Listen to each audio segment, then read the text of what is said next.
Hello and welcome. My name is Ashutosh Sinha, and I welcome you to this very special initiative of the Times of India and HeroWire. This is TalkXplore, where we speak to a person who's inspiring for the youth. And who better could it be than the person who's my guest today? But before I move ahead, let me introduce the initiative to you. The initiative of the Times of India and HeroWire is to make sure that you, the youth, can learn from some of the life stories of these inspiring people. Let me also tell you a little bit about the initiative. Be Made for Big Things is a joint initiative created to enable and inspire change makers of tomorrow through a unique tech challenge. The idea is to identify 12 change makers, those with disruptive ideas who look at things differently, solve the unsolvable, and redefine the future. And the best way to equip oneself for the new future enabled by technology is to hear about it from the experts, the entrepreneurs, the founders, and the thought leaders. After all, these are the people who have rewired their lives by conquering new thinking and new skills. Another leg of the campaign is TalkXplore, which is a series of inspirational talks by experts, panel discussions led by thought leaders, startup founders, and HR heads to empower tech enthusiasts. So my guest for TalkXplore today could not have been a better person for you to listen to. If you go online and check his profile, you'll have to spend hours reading about him because of the impact that he's made. In all probability, you may have used a product that he has worked on. Pranav Mistry, he's best known for his inventions of the Sixth Sense and Samsung Gear, among several others. Mistry has invented the mouseless and invisible computer mouse, Sparsh, a novel way to copy and paste data between digital devices, quickies, intelligent sticky notes that can be searched, located, and can send reminders and messages. Well, there is so much more that he's done. His area of work includes wearable computing, augmented reality, robotics, and again, as I said, there is so much more. So Pranav Mistry, welcome. Thank you so much for taking out the time to speak to us, and welcome to TalkXplore. Namaskar. Thank you, Ashutosh, for such a nice and I feel humbled by your introduction. Thanks a lot. So nice wonderful to be speaking to you. And we first would love to hear about your story and what you've been doing. I mean, this amazing journey that you've had in the last decade in particular, but also a little bit about the build up to the journey in the decade before that. If you could tell us your story, please. Sure. Thanks. But before that, first of all, thanks the Times of India, HeroWire, and TalkXplore to give me opportunity to talk to all of you. Of course, I cannot see all of you right now, but I'm sure that I'll later get some recordings of it, so I can see that. My name is Pranav Mistry. As Ashutosh already introduced me a little bit, so I'm not going on the projects and the work, this part of it.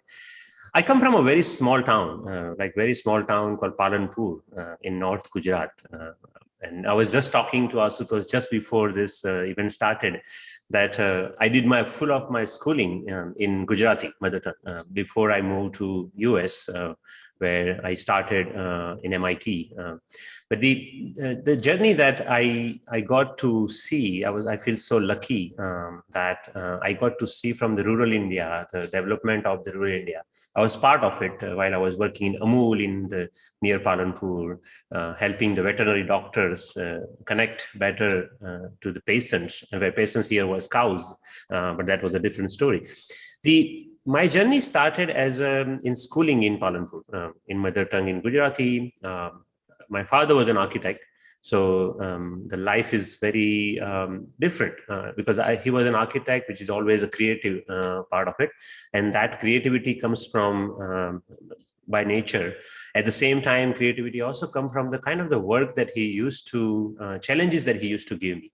One story I very well remember, that one summer he asked me to clean his scooter, that the old scooter that you have. He asked me to open each part of that scooter, and later he said, now put it back together. So the story or lesson that he wanted to give me that time is that the system that you learn, that when you are removing things, when you're putting apart something, you should start thinking about that. How are you going to build it back? And so, but his way of teaching me things were very different. Another thing that happened after Palanpur, because of the architecture family, everyone in my family was architect. And as you can see from my name, Mistry literally means carpenter. So we come from the family of builders, we are makers. So I joined the architecture school, and I dropped out of the architecture school immediately after 3 months. The reason is very interesting, but I will, maybe a long story, I will sometimes summarize. And I joined computer science in Gujarat University. While I was in computer science at Gujarat University, I got a chance to show one of my projects to Abdul Kalam Azad, so like Vijay Azad. I was blown away, of course, to meet him in person and showing some of my work to him. And then by that luck, I got to go in IIT Bombay, where I also studied design part of it. Why I'm telling you this one, because the architecture to computer science to design, and then of course after that I joined Microsoft. After Microsoft, I came to MIT, where I was studying media arts and sciences. To as a summary, that I don't think that any one topic or any one schooling impacted my journey so far. It's the amalgamation of everything. That's what makes me happy. So even if you meet me anytime, I might be talking about topics which you think that this is nothing to do with computers, maybe like for example, like right now I'm reading this book called Animal Eyes, have nothing to do with the computer science, or so you will find me interested in topics which ranging from that thing. So my journey take jump, a small town to Ahmedabad to Mumbai to MIT, and in between I traveled around the world. I was working in Japan. So traveling around the world, like in my language, there is a proverb called "Fare te chere," like whoever goes around can get to eat.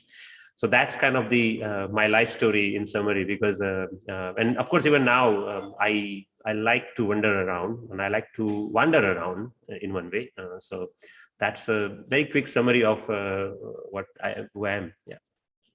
So the wanderer and the wanderer, so to say, that's what you are.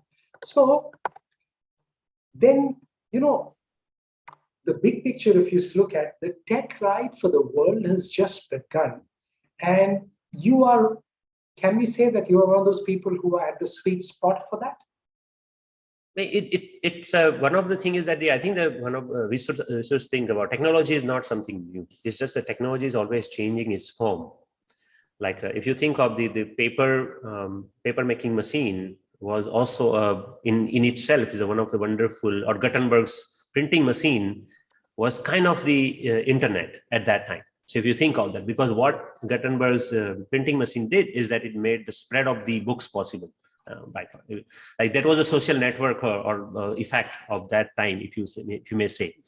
Even like someone in the 5,000 years before, he found it out that we can write on the strip of the bamboos. It was kind of the new text editor coming out today and say, oh, now everyone using Markdown. That was the Markdown of that era. So of course, if you put the time into a very near scope, like if I say from the whatever we can see from right now, the technology is a lot of people say, oh, the change is the only constant thing in technology world. I would say that the change is not constant. Change is actually exponential. Because so that's one of the things that we need to understand, that the speed of the things is going to exponential, is not going to be the constant in that case. And I don't think that any one of us can stay at the edge of it. But I'm lucky that I have I'm still a child inside me, and that child inside me keeps me to the edge. That I might be thinking today, what other people might use tomorrow. That's what is happy thing. Yeah. Yeah, so that's an interesting way to put it, because as we said, the topic today will also be about being inside the innovator's mind.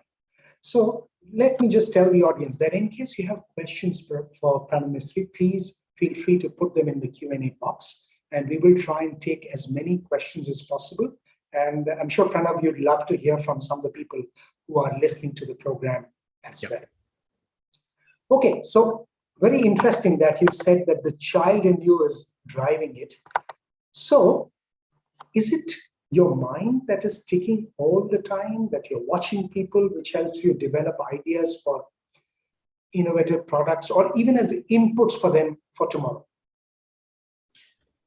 I think let me take a step back. So a lot of people, when I moved to MIT, and then when I was working on some of the very innovative things, people laugh at you first. They say, "Oh, it sounds crazy." When someone say like that, or not every single time, but when someone start thinking that different than what's the norm, the whole world is going around, when you start asking the questions, there will be always the resistance, or there will be always saying, "Oh, this doesn't look right," or something like that. Never be afraid of that. So that's one of the things. And it came in me as a gift, because I was coming from Gujarat. Even in India, when I go on a stage and when I speak, Gujarati people have their very, very typical accent when they speak English language or any other language. If you start thinking that this is it's your ability, actually, because it's because of that particular thing, you know something else that someone else doesn't know. That thinking is always helped me so far. Another very good example, when I was at MIT, one of the key things that drove my innovation and something was actually Ramayana and Mahabharata. Because when I was a kid, I grew up watching Ramayana on TV every Sunday. People still sit down in front of it. The concept of augmented reality for me, whenever came from the movies, that to the kids of the Western world, maybe it came from the movies, and that particular part of it, maybe Avengers and that part of it. For me, the superheroes existed in the world of Ramayana and Mahabharata. They had superpowers, and the world of the augmented reality existed there, right there. And so that inspiration, you don't need to always worry about that. Oh, means the world is out more thing.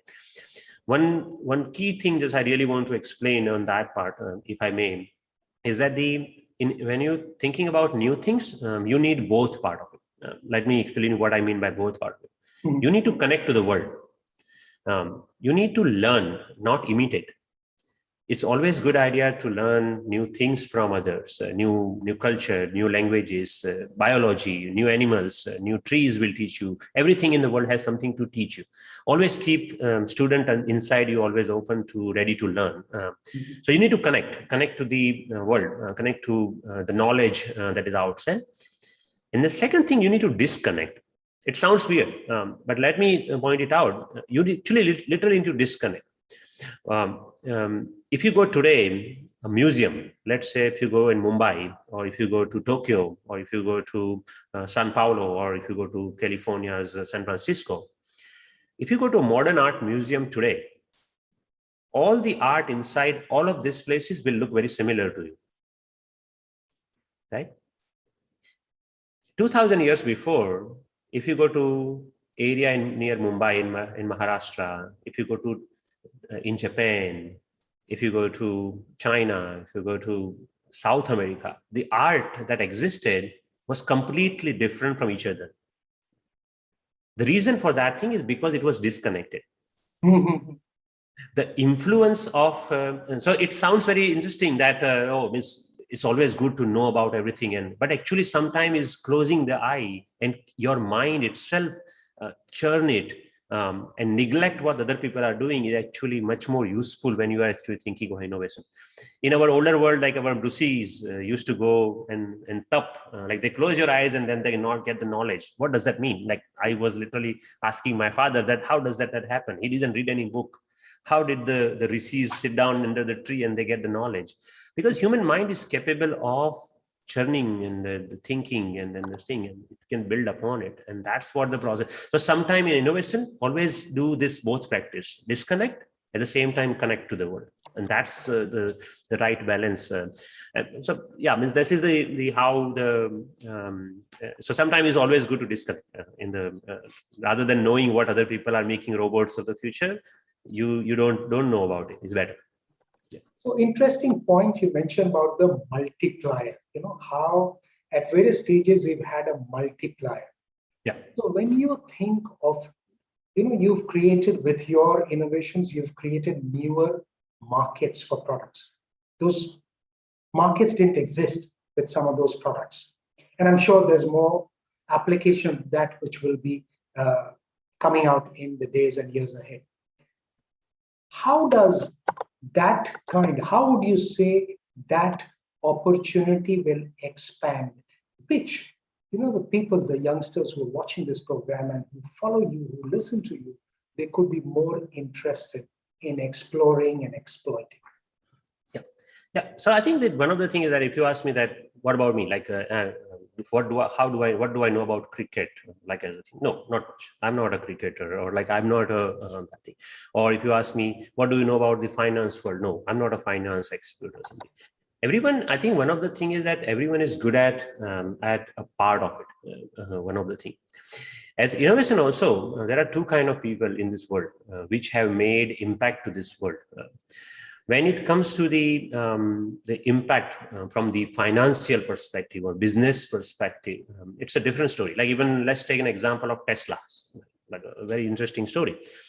Like a lot of people know Tesla is a very synonym to Elon Musk in one way from that. But like if you think of it, there was two other people who actually built Tesla as a company, who had a vision about making the electric car. But Elon Musk is good at that, taking this idea and making it a mass market. He's good at that particular part of it. So it doesn't necessarily that if someone is good at making new ideas, necessarily will be thinking about, it might be good at mass marketing part. One of the, in that realm, but also it's not necessary to be like one of the things, like if you ask me, okay, when I build about a product, you think about that, oh, what people are going to use this thing, something like that. One of the first user of my crazy ideas is myself. I'm doing for myself. So making yourself a very picky client of yourself is actually already good enough for you. Don't need any other client validations in that. If you start becoming yourself and criticizing yourself that, okay, no, this is not right. I will not use this tomorrow. I need to make it better. So that philosophy always it plays in a role, because when I was a kid, I always dreamed, can I do this thing? Can I? And even today, I'm thinking that, like when I'm reading this Animal Eyes, why can I not have 4 eyes? Like that kind of concept start coming into your mind. It sounds very, very childish, but that's what it makes the next level of the thinking comes up. What do I mean by 4 eyes? Like, can we see something more than what we have right now? Can we see another spectrum of the that animals can see? Can I sense ultrasound? So that kind of it start flowing that right. So I really think that there are some people who are good at business and some people who are good at innovating, like Tesla himself. Like Nikola Tesla never built a motor. He just wrote a paper. Now we are using that his name as he never even seen a working motor of his own innovation in one way, if you think at that.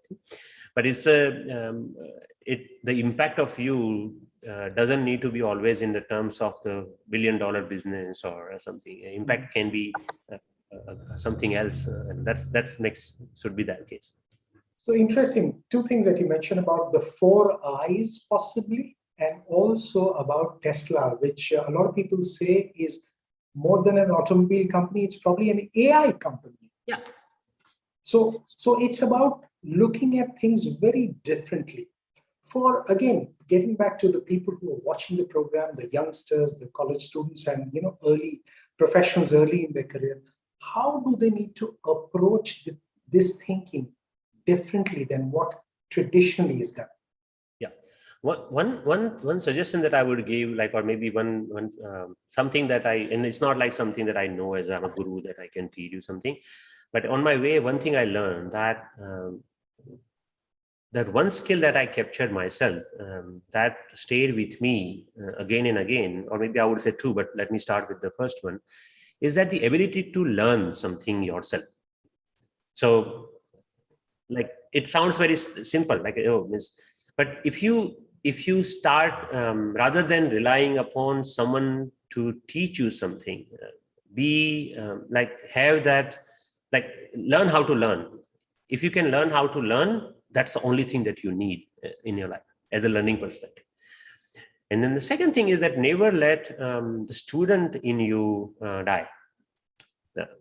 Right? So, like, have that urge, a question always, even the things which have been like long before, like a project that I did with Amul in India. I might be start even sometime once in a while. I think that why that thing, how could I have make this thing better that time? This was like 20 years before. Right? It was my fun summer project. I was going home from my schooling and nothing to do. So I say, oh, I will go and help Amul, some of the doctors to, right? But that might kick on some other interesting ideas in your mind. So never let that curiosity go away. So it's not a process of innovation. Is not like, oh, you today 9 o'clock I'm going to start innovating, and then, oh, here is my innovation hat and this is my paper and I'm going to know about the world. It doesn't work like that. So it's in your so our mind is capable of parallel doing so many things for years, and sometimes even for 30 years, and 30 years after that problem that you are thinking, you have a solution now, and that's how the things happens. So it's a different that's what I think. People might be different, but at least I work like that way. Yeah. Okay, so the eureka moment may take years to come, but possibly it is work in progress. Yeah, but there's always a chance that you can expedite things. As I mentioned, the method of like connecting and disconnecting is a very interesting way of looking at it. Like, because like even my colleagues sometime, like when we were one of the very simple example, when we are working on sixth sense, like even today I might arise some new interest in some of the people about that thing. So now we know, like, the world of augmented reality with the glasses, and a lot of companies are doing, including I was part of some of the companies working on that area and something. And we call this augmenting reality or something like that, right? But I may argue at the same time that this is not augmenting reality. This is the augmenting the perception of you of the reality.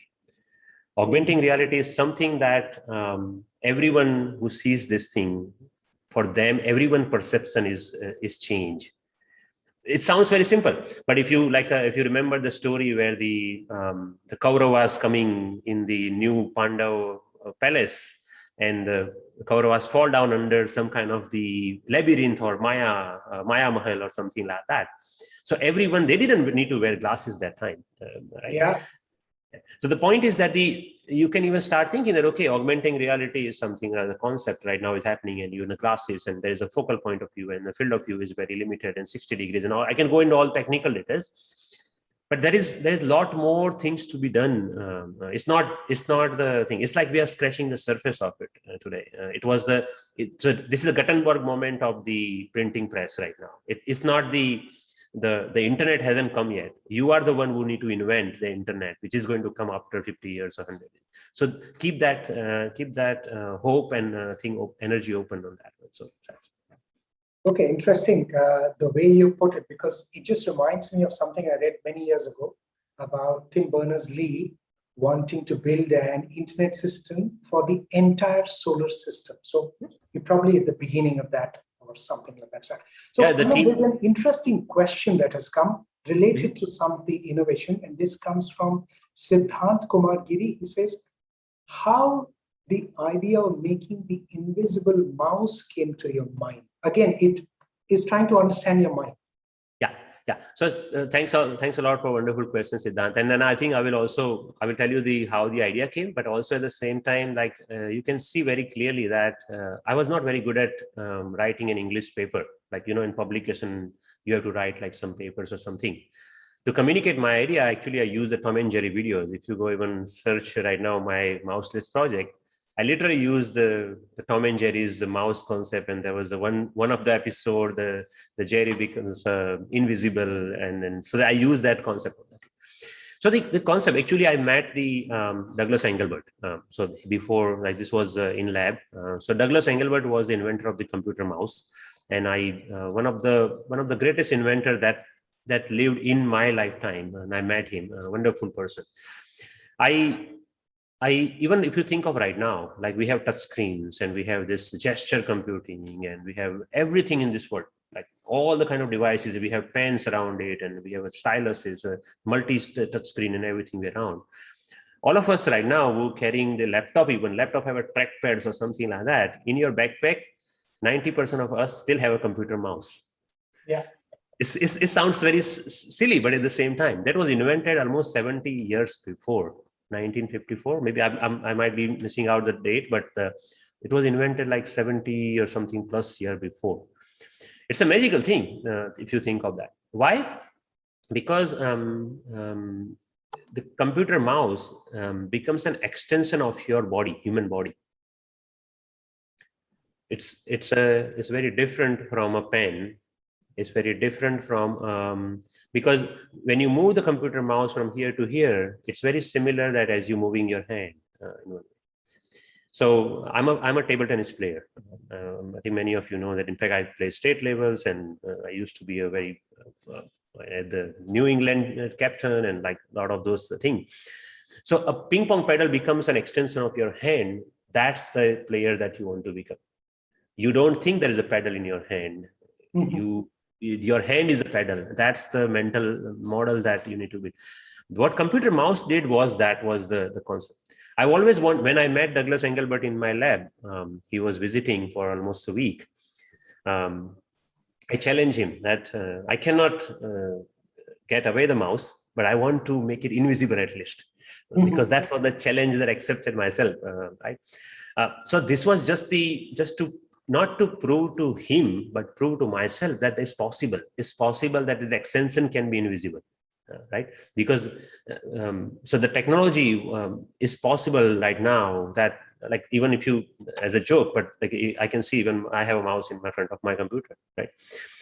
So what happens that the technology is, of course, advancing. We still have those 2 buttons and something like that. But why I need to physically press this thing? Let the computer know that I'm pressing it or something. So, and that's how the concept started. Will this the Douglas Engelbart story and the thing. And to be very frank with you, in 1 week, I had a first prototype. Before he leave the lab, I showed him a prototype of a mouseless.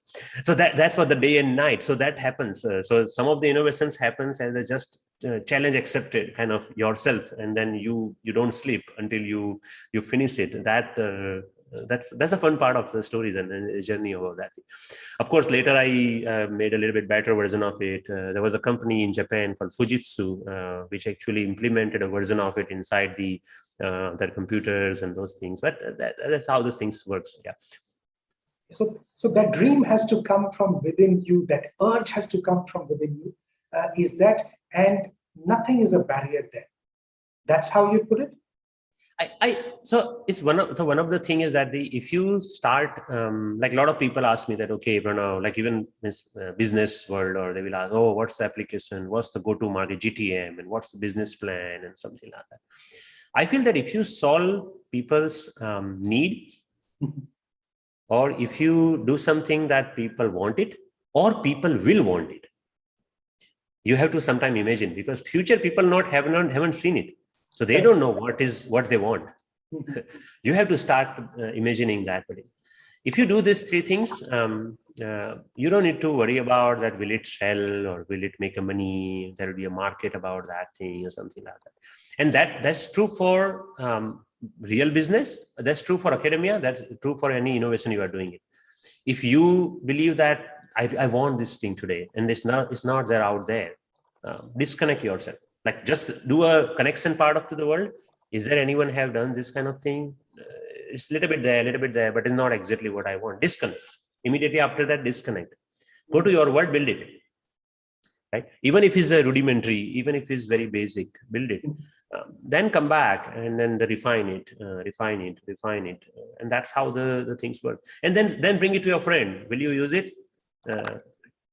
So that's your first another customer that, and they will give me, find friends who can give you not like just yes, it's wonderful kind of credit, but you will say, oh, this is not good, I will buy it $1 this one. Find someone who can actually be your real critics on that thing, and that's wonderful. Yeah. So there's another question, that's interesting question that's come up, and this is something that I'm sure you grapple with as you speak to various people. Pranav, this Sandeep says, hi Pranav, what are your thoughts on the blurring of lines between innovation and privacy stroke security, the value they provide, and is it worth it? A lot of people would like to hear, how do you see the issue of privacy for tomorrow? It's an interesting area, like I would say, because it's so I personally also I'm a very big as I mentioned that I like the Leonardo da Vinci approach of learning. So I like to learn about sociobiologies and the biology itself and the physics and chemistry and something. I personally feel that the human there is a bittersweet relationship of us with the privacy. I will explain you, right? It is at some time like we want a privacy at some particular level as a human, but at the same time we want to show off. It's a truth. It's a human, because it's nothing wrong about that. And this is not only about human. Even if you go to nature, there are some birds which like to sing particular kind of song to attract other birds. That is their social network of it. That is their feed, or that is their Instagram, if you may say. Right, that is their TikTok videos, if you may say. Right, this is the part of the human built-in system that they want the control. You know what I'm Yeah. So it's a way of us expressing things. I express myself by my ideas and my projects and my stuff. There might be some people who can express themselves better with their dances on the TikTok. There might be some people who can express there by writing the stories or the books or something like that. So the privacy is, and of course, the companies, big companies, tying that as making a business model of something like that. It's a pity. I would say that if I need to stand between this side where privacy is in user's hand versus, means everything is free and I don't care about my privacy, I would still stand in the privacy is in user's hand. You have control of what you want people to see and what you want people to do with you. But at the same time, the countries like us, if you may say, the data, like AI is as good as data. Like their system will be as good as better if you have a data. But there are ways, and I think that's the key innovation areas for the next generation will be. That can our machines be still powerful? Can our system be still powerful without compromising users' privacy? Yes, it's possible. So like I can give some pointers, like there are a lot of now cryptographic new algorithms that coming that which doesn't decrypt the data, but can still do the machine learning training on those data. And that those are the wonderful innovations that will change this world. So I would say that the privacy is a bittersweet relationship for the user, and then I would support the user part having control of that privacy much more than someone going on your data and then using that for some other purpose. That's not a right way to put it. Because like a neighbor will come in my house in Palanpur, and then whatever he wants to take a picture is okay, because those days were different. Neighbors were living in each other's house and there was no privacy and everything was open. But I think the world is changing, and so we need a control. Yeah, for sure. Yeah, so there's another interesting question about, since you spoke about the building of what kind of products can happen without, the privacy issue coming in. Mm-hmm. So Mridul PM writes, and the question is, how does an idea evolve and move while designing a product from ideation, prototyping to mass production? So this is slightly more on the technical side, but if you can give it to an audience which necessarily may not be engineering driven or product. Yeah. Definitely. So, wonderful question, and I think that the different part of my life, I got experience of the different part of it, and even like the full cycles also many times. Like for example, very recently while I was in Samsung, and we are working on like the VR and in the Samsung Gear and a lot of other this particular product, we have seen the all the way of mass manufacturing and what are the challenges of that comes up over that thing. At the same time, we have seen from very early stage that an idea where, oh, this is just a tick in your mind, and can it realize how many years it will take, like that thing. So as any process, like one of the good example is the cooking, right? So in cooking, like if you're cooking something, just think about it. Like when you're cooking something, there is no some precise, like discrete, okay, this is the early stage. Like your food that you're cooking, it's very continuous, very different things are happening in that thing. So there is no discrete stages of innovation, like ideation, and that is the now you have early prototypes or something like that. One of the key things that one should do is that, like I start doing, is that I start imagining of using the product before even file is forming in my brain. So it's possible. If you make yourself powerful of thinking that, oh, means you are using a mouseless. Think about you're using a mouseless, just like think that you are using a mouseless. And when you do this thing and think that the cursor is actually moving, is it fun to use? Yes, if it's fun to use, go. Then you already have a early version of the prototype that is kind of, yes, there is a user. It will be wonderful to do that thing, right? So this early prototype of in your brain is possible of that thing. Now, convincing someone else is much of the hardest part of it. But don't worry about it. One of the things I will explain you what I mean by don't worry about it. When we were working on the sixth sense, I was working on the sixth sense. As I mentioned, the people will not see the full picture that you already imagining that, oh, this can be different. This will go in a glasses form right away. No problem part of it. In order to build this thing, you do something, it will be gigantic. It will be huge. Like IBM computers that were existed like 50 years before, which were size of the rooms. Now people are putting inside your wedding ring, right? That is not going to be the factor of the scale can change because, right? So it's okay to like when you trying to convince in the second stage of the prototyping, it's okay to people to not understand the story full. As far as if they understand the use cases, go ahead, keep going, right? There is no clear boundaries between those stages. I always suggest that always go in parallel, come back and forth. Like as you doing cooking, by mistake, if you put more salt, maybe put a little bit more vegetables. Don't make the worry about it. Like, so it's the right balance, and it's okay sometimes to try something different. Oh, by mistake you put something. Oh, but maybe it tastes better, and that might be inventing a new recipe. It's okay. It's okay to innovate. It's okay to fail. On that purpose. Like while we are on this topic of the failure, like a lot of people, I read also a lot of code, or the failure is the wonderful way to win this thing, and I don't agree. To be very frank with you, like I don't think the failure is a tattoo that you should put on your body. I think failure is a scar. So think don't keep a habit of failing. That like a lot of people now, like there is I hear some talks that we talks about that, oh, it's okay to fail, it's okay to fail, it's okay to fail, it's okay to fail. No, take failure as a scar in the war. Of course, that's what the story should be. So it's okay to have a scar, no problem, but don't fail it at the same spot again. That's not something to be proud of. That's I personally think, right? So this whole question of where is the boundaries, how the stage moves, it's back and forth. Okay. Even if you launch the product, come back to refine it for sure. Yeah. Okay, so let me try and see if we have one of the viewers joining us. He's Kunal, and let me see if we can have Kunal online to ask his question. So Kunal, can you get on the camera and ask a question to Pranav? Yeah, am I audible? Yeah, yes. Yeah, Kunal, go ahead. Yeah, so first of all, it's a dream come true to talk to Mr. Mistry. He has been my role model since I was in class 8. So when I first saw his TED talk. I also have a like photo of him in my room, so I consider him as a great role model.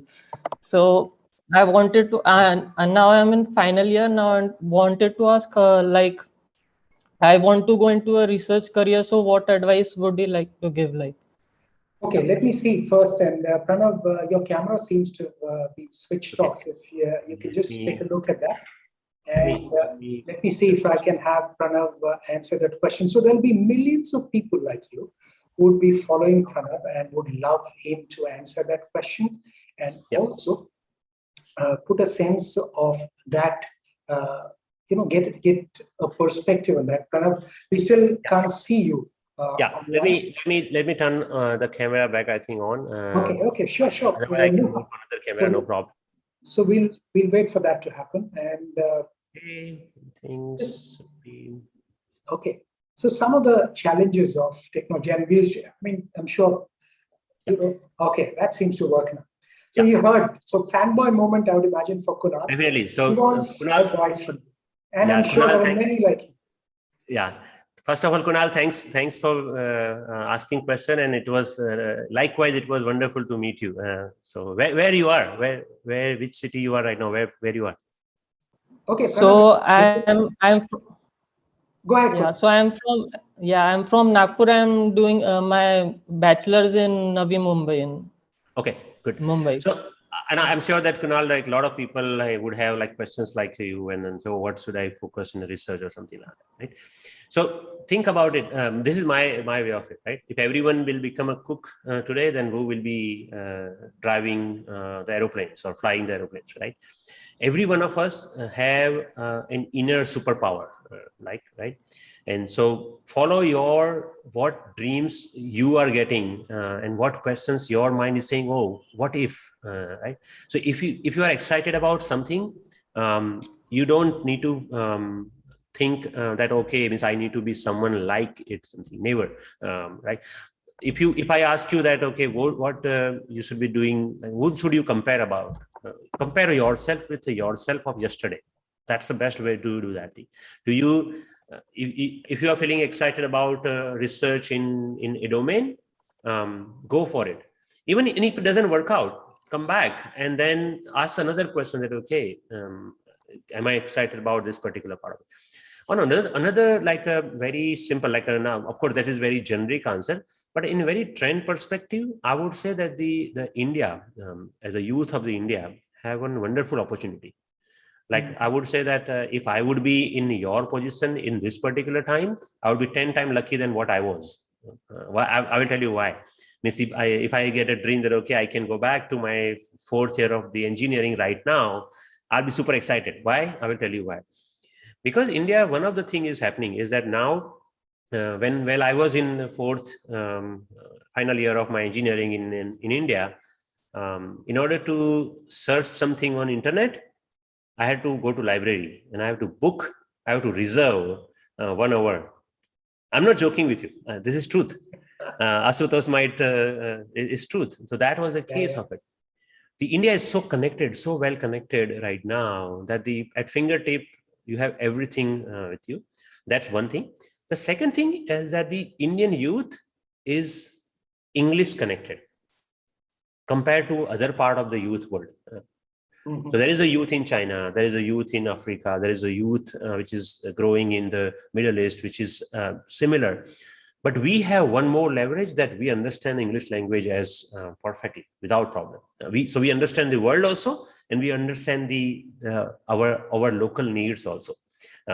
So like I always laugh at my friends from city when we meet together again. They say that you only know about city, but I also know about city and I also know about the rural world. So I have the power of the both. So I can make products. What the veterinary doctor in the Palanpur also, I know that thing, and I can get ideas from the Kumbar in my community, as well as I can get an ideas from that. So I really suggest that they solve the problems for India. What I mean by that thing is that the Indian market of the future, Indian need for the future is going to be the driving force of tomorrow's the world. Because that is going to happen. What India wants tomorrow, that is the world will want tomorrow. So if you design for your own community, it will be the final solution. You don't need to worry about designing for the West world right now. Actually, I would love to be designing for India so that the world will be ready to take it. And that's what I feel so.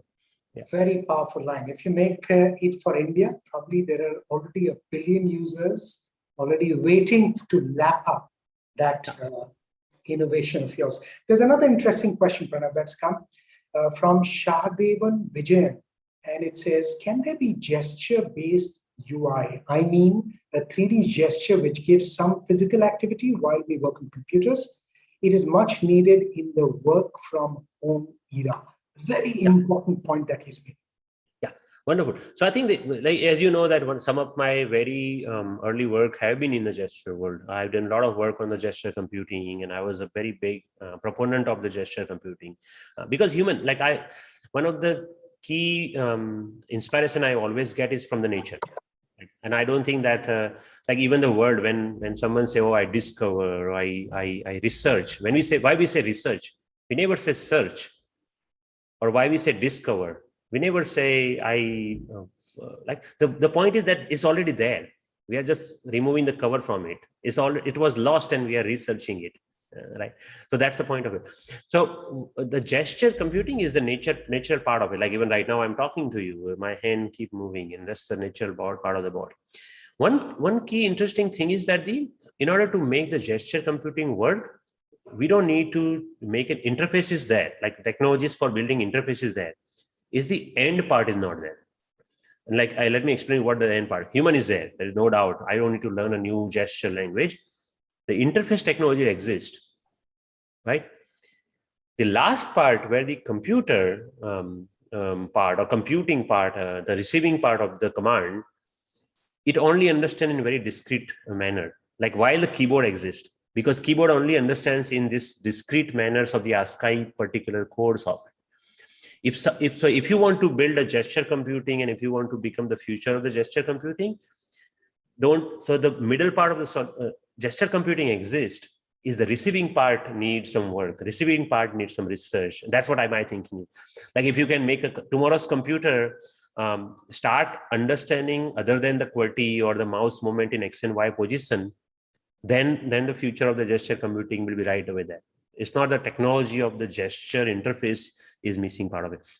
Similarly, like a brain-computer interface, if you think of that, right?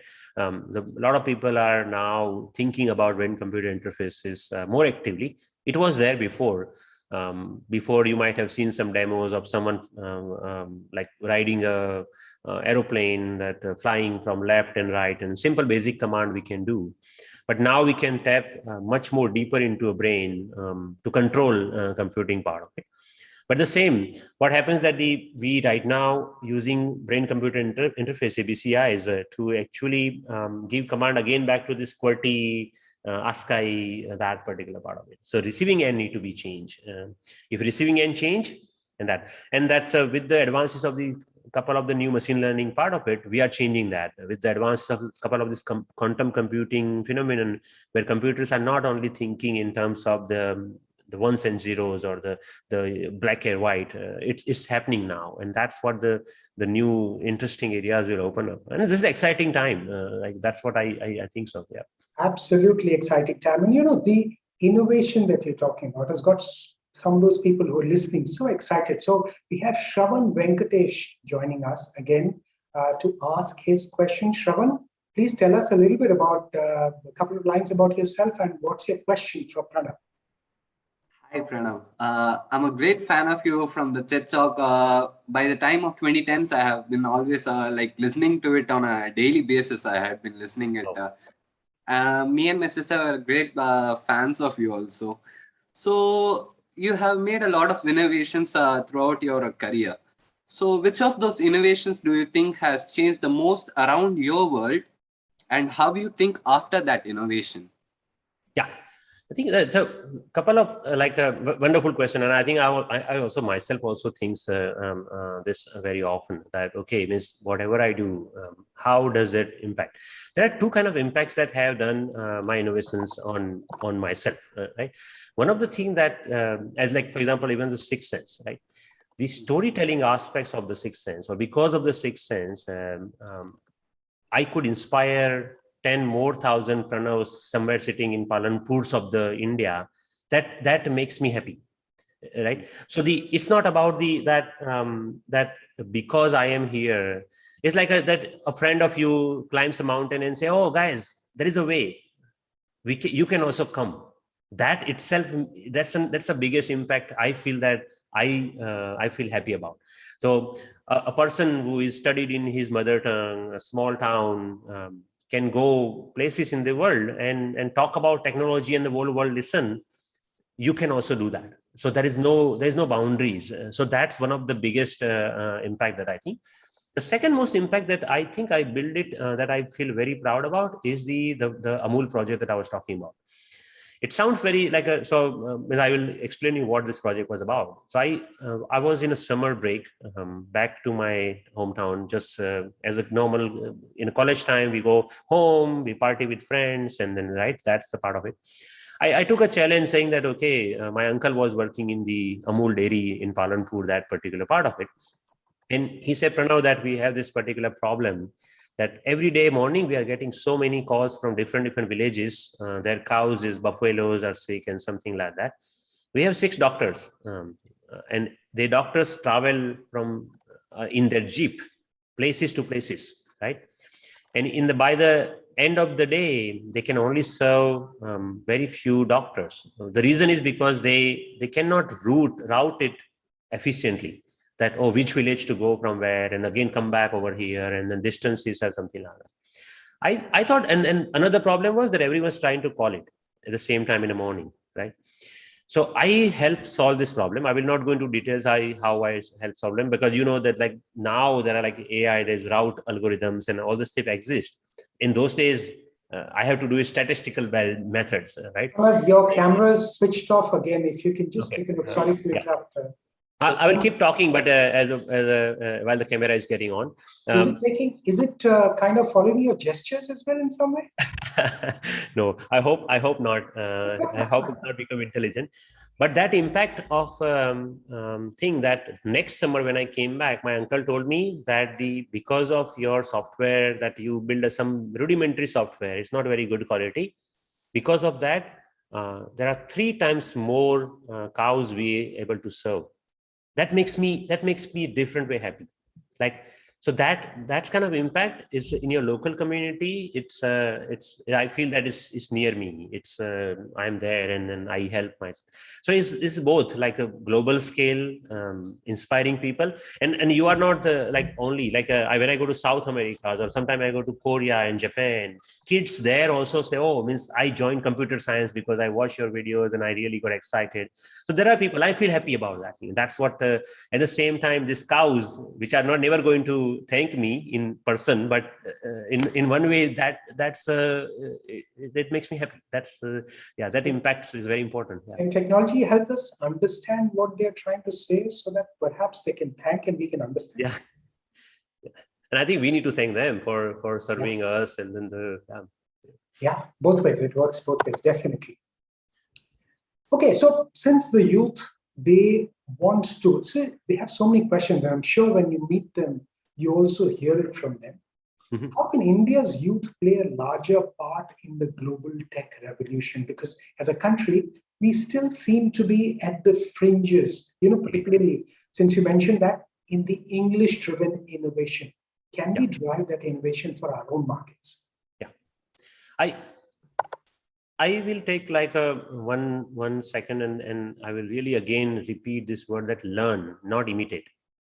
So one of the, I think my camera is again, maybe let me switch to another camera if I may. Okay. While I will keep talking. So while you're trying to switch to that camera, I'll just put, there are so many questions that are coming in, and it's just interesting. So we just had a question from Ajay Tandon. And Professor Tandon wanted to understand the principal of operation of an invisible mouse. So you've already answered that. And there are several other questions that are coming in as well. And of course, some about your invisible mouse, about the technologies that you love. You heard that question as well. Mm-hmm. And there are also some questions about what are some of those issues we need to address around the work from home era. because we are living in those times when work from home is so important. So, Pranav, I guess there'll be quite a few questions that you would probably need to address as well. And okay, while I keep you guys still able to hear me? we're able to hear, but we'd also, people would love to see you. I agree. So let me try one more second. Maybe you can work your magic with your gesture and try and get the camera. No, I think that because what is happening is that maybe camera is getting too hot or something like that. It's the temperature or something like that.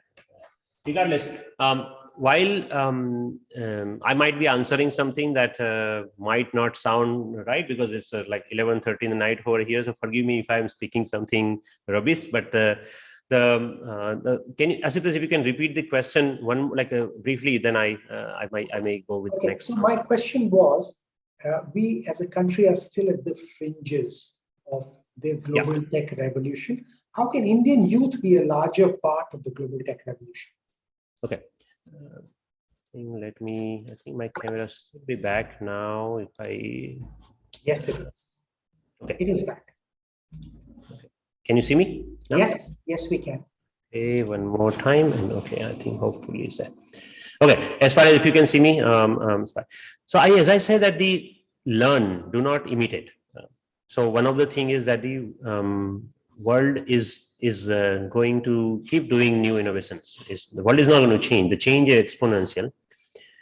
We need to learn from it for sure, but our Indian needs are very different. Indian opportunities are very different.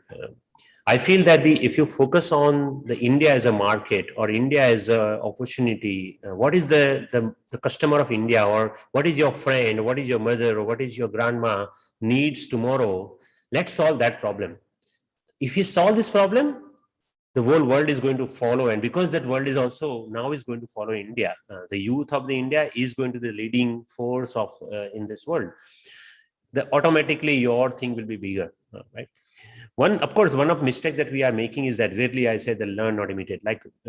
So is a monkey can imitate, or even the word when we say copycat. Why we say copycat? Because it's like.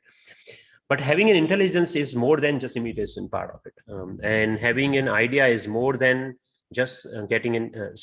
Get inspired for sure. Once you get inspired, disconnect. Use this method of disconnecting once in a while, and say, okay, does this really need of the India today? Does it, or is it just yet another clone of the Instagram, or a clone of the TikTok, or clone of that thing I'm building, which may be not needed over that? The opportunities of India, the problems of the India are multifolded. Why I say multifolded? We have multiple languages, multiple cultures, multiple age groups which are in a different zones or different time. Like an older people living in Tokyo might be as equipped. He might be playing the video games as same as the kid in Tokyo. There's no age gap on that one. But an older person living in a small town in Madhya Pradesh is very different from a young kid living in the Noida, which is growing up in something like that. So we have more opportunities, I feel, than just the limited part of it.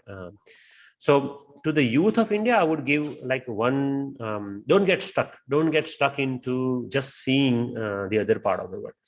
And there is no problem of learning from others, as I mentioned, and not only learn from others, learn from nature, learn from everything. A rock will teach you something, right? And that's what keep your student, keep the child in you always alive. It's okay if someone say that, oh, this is not right, or maybe this doesn't look smart, or see, these other guys are doing this much better. But maybe they are just they haven't reached. They are just inventing the paper. You are inventing the internet. Think that way.